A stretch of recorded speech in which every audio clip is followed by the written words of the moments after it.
देश विदेश की लोक कथाएं। उत्तराखंड की लोक कथा फूलों की घाटी। वाचक स्वर निमिषा सिंघल। बहुत पुरानी बात है। हिमालय पर्वत की घाटी में एक ऋषि रहते थे। वे गोरे चट्टे थे। उनकी श्वेत धवल दाढ़ी थी और कंदमूल फल खाते थे। उनका अधिक समय तपस्या में व्यतीत करते थे।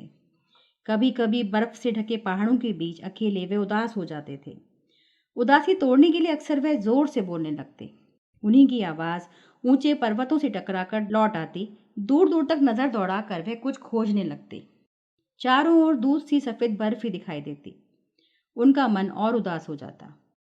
एक दिन उन्होंने ध्यान लगाकर भगवान से कहा, प्रभु, कभी कभी मन नहीं लगता। सूने पहाड़ की उदासी काटने लगती है। कुछ कृपा करो। ऋषि अभी ध्यानमग्न ही थे, तभी उन्हें छमछम करती पायल की झनकार सुनाई दी। उन्होंने आंखें खोली। देखा, हिम सी एक बालिका श्वेत वस्त्रों से सजी सामने खड़ी थी। मंत्र मुग्ध ऋषि ने दौड़कर बच्ची को गोद में लिया। उनका हृदय पुलकित हो उठा। खुशी में आंखों में आंसू बहने लगे। ऋषि के आंसू बहते देख बच्ची मीठी वाणी में बोली, बाबा रोते क्यों हो? मैं रो नहीं रहा हूं, ये खुशी के आंसू हैं मेरी बच्ची। बताओ, तुम कहाँ से आई हो? तुम्हारा नाम क्या है? तुम किसकी बेटी हो? ऋषि ने पूछा। बच्ची बोली, मैं नीचे की घाटियों से आई हूँ। मेरी माँ ने मुझे तुम्हारे पास भेजा है। मेरी माँ का नाम प्रकृति है और मेरा नाम है सुषमा। तुम कब तक मेरे पास रहोगी?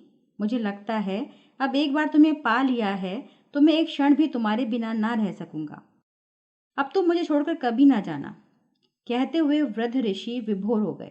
मैं तुम्हारे ही पास रहूंगी बाबा। मेरी माँ ने कहा है, उदास ऋषि के चारों तरफ खुशी बिखेर देना, ताकि कभी किसी को भी भविष्य में हिमालय में उदासी ना घेरे। मैं कभी भी तुम्हें छोड़कर ना जाऊंगी। आज से तुम मेरे बाबा हो। ये हिमालय मेरा घर है, बच्ची ने कहा। ऋषि प्रसन्न थे। वे बच्ची का हाथ थामे बर्फानी पर्वतों पर घूमते। कभी उसे गोद में लिए मीलों चलते। दोनों प्रसन्न थे। अक्सर ऋषि बालिका की को कथा सुनाते। एक दिन ऋषि ने बालिका को हंसने वाली मनोरंजक कथा सुनाई तो वे खिलखिलाकर हंसती।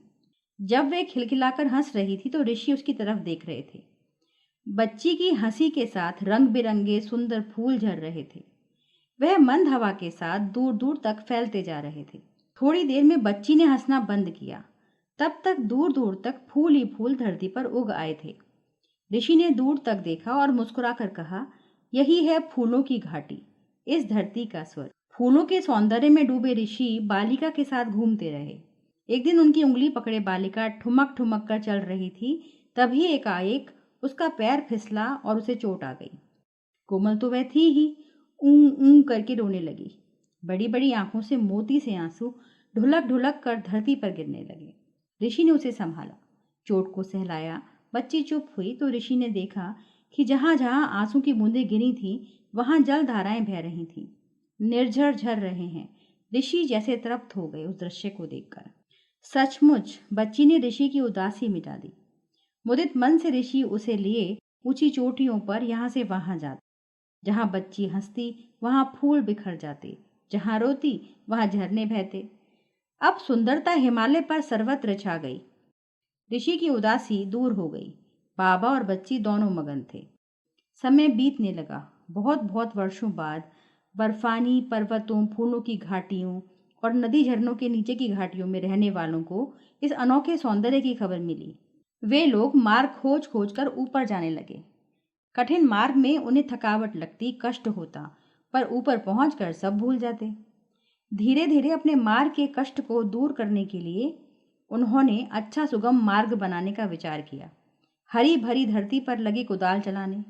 कभी सह लेती धरती माँ, पर कभी गुस्से से गरज पड़ती और पहाड़ टूट जाते। हरियाली पर टूटा पहाड़ मनुष्य की निर्दयता की कहानी कहता। लोग आने लगे। ऋषि और बालिका ऊंची ऊंची चोटियों की ओर बढ़ने लगे।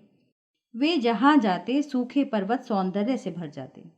इस तरह ऋषि ने सुषमा को साथ लगाकर हिमालय को स्वर्ग के समान बना दिया। आज ऋषि नहीं हैं, मगर हिमालय के झरनों, हरे मैदानों और फूलों की घाटी के रूप में सुषमा चारों ओर जैसे हंसती मुस्कुराती ऋषि की कहानी कहती दिख पड़ती है। अभी आपने सुनी उत्तराखंड की लोक कथा फूलों की घाटी। वाचक स्वर निमिषा सिंघल। ऑडियो प्रस्तुति रेडियो अर्पा।